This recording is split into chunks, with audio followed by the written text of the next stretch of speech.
everyone, and welcome back to my studio. I hope you're ready to have some fun. Today I want to sort of give new life to an old painting. So we're going to play with stenciling, which means gloss gel and pigment, and an old canvas. So let's go down and have a little fun. Okay, now this is a painting I did about 3 years ago. And it's okay, but I just want to do something else with it. So I have this lovely seahorse stencil that I think will go lovely right here in the center. And we're going to play with some colors from eye candy. So the first one is watermelon, which is this. And then we're going to play with Chysta gold, which is that. And we're going to play with penny copper, which is that, to give this lovely seahorse some life. Now the first thing we need to do is we need to tape down our stencil so that it doesn't move while we're working.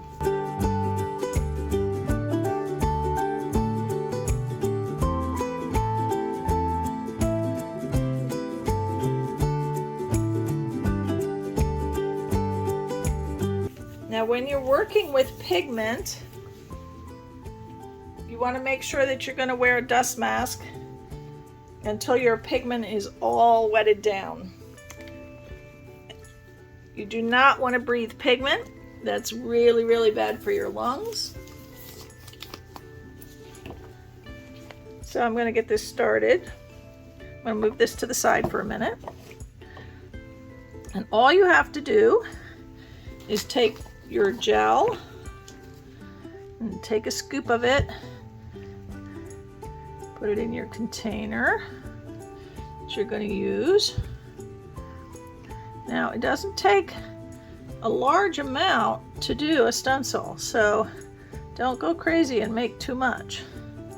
You can always make more, but you don't want to be stuck with a batch of leftover, because it really doesn't last well. So I'll put that to the side for a minute. And this stuff dries pretty quick, so you have to, get moving. Keep some baby wipes handy because they're great for cleaning your tool regularly so it doesn't dry permanently on your tool. Okay, so we're just going to open up our first pigment, and we're going to just take a little scoop of that and drop it right in there.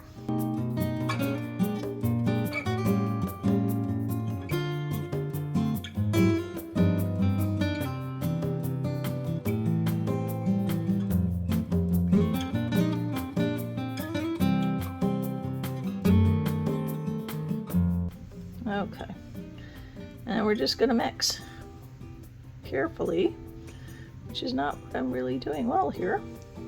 Okay, now that I've got those three all mixed up, back those off a bit. I'm going to bring the picture back over. All right, now the first thing you want to do to make sure that this stencil is down and that your colors aren't going to bleed under the stencil is you're going to take some clear, just some plain gel, which dries clear, and you're going to spread it. You'll see I'm holding the stencil down so it's not popping up, and I am now sealing the stencil to the painting with the gel, putting a full coat everywhere of just plain gel.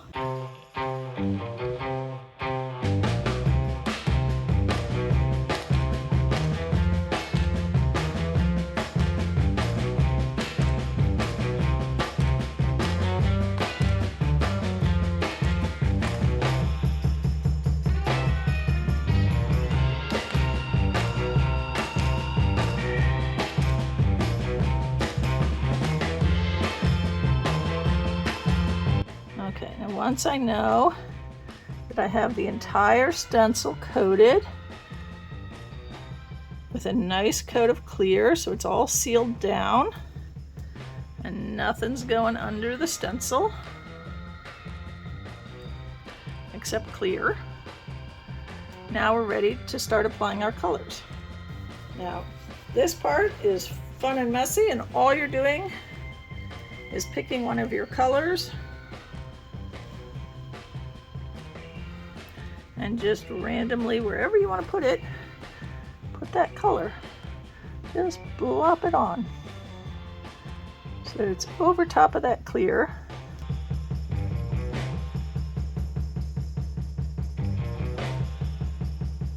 And again, doesn't have to be perfectly smooth. You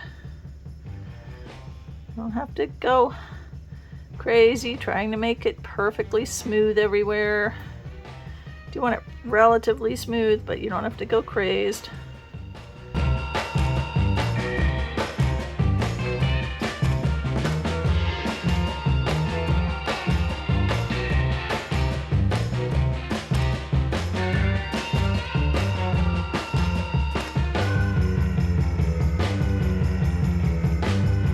Now it is hard to see where your design stuff is underneath.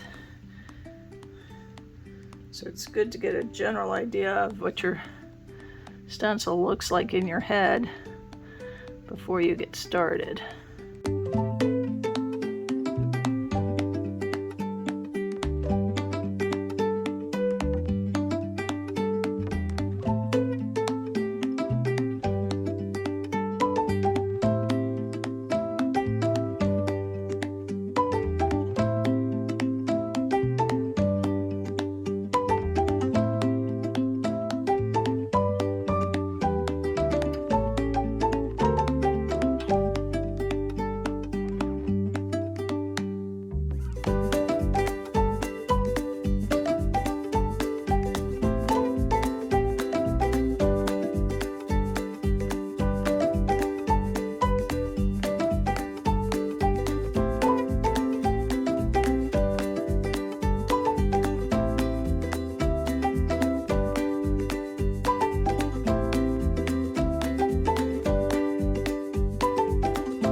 One thing that you want to do is make sure you pull that stencil and immediately drop it onto, paper towel or something and start wiping it down with baby wipes right away so you don't ruin your stencil.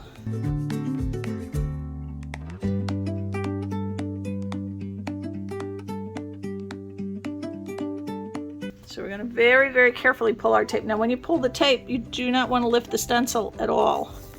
So, have your fingers helping hold the stencil while you're pulling your tape.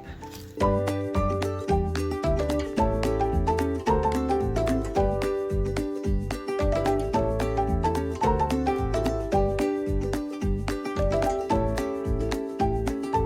you can see I've got some paper towels set right to the side here so we can lift and then immediately clean our stencil. Oh, there it is.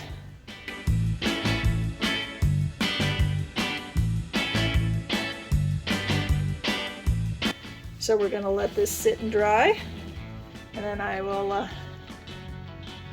give you final results, but I'll get you a little closer so you can see that. Pretty cool. All right, hang in there. Okay. So the gold sort of took over. You're not really seeing the other colors. So we're going to play a little. So I've gotten out my Jo Sonja varnish, and I've got my watermelon and my penny copper, and I added this Magma Magenta.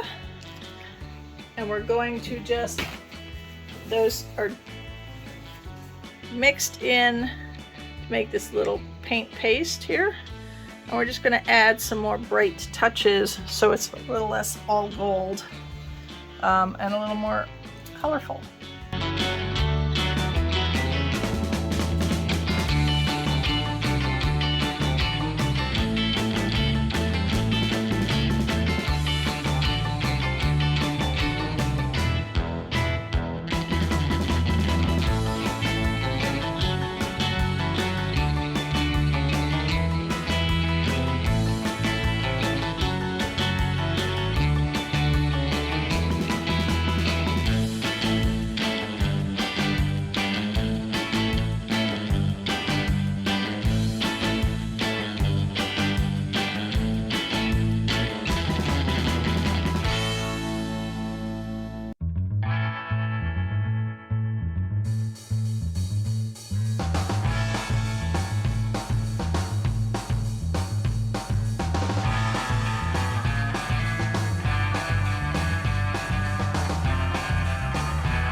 close up.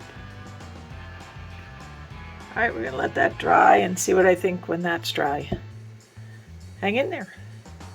Okay, we have the final dry results. I'm really pleased. I love the little extras that I put on. That really added to this. It gave it some depth and some change.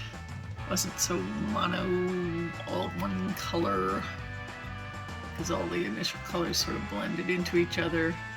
But I really like him. It's a nice way to enhance a pour. An older painting. It does have a lot of glare right now because that was a varnished painting that I put him on, but I'm really liking him. I hope you enjoyed this. If you did, please give me a thumbs up, leave me a comment, subscribe to my channel, and hit that notification bell so you know when I upload more videos. Now this is part of Friday with Friends, so before me you should have seen Bill Roberson Art, and after me is BCC Arts Studios. All the links will be found down in the description box, so please go down there and follow along the train. Have a wonderful, wonderful weekend, everyone.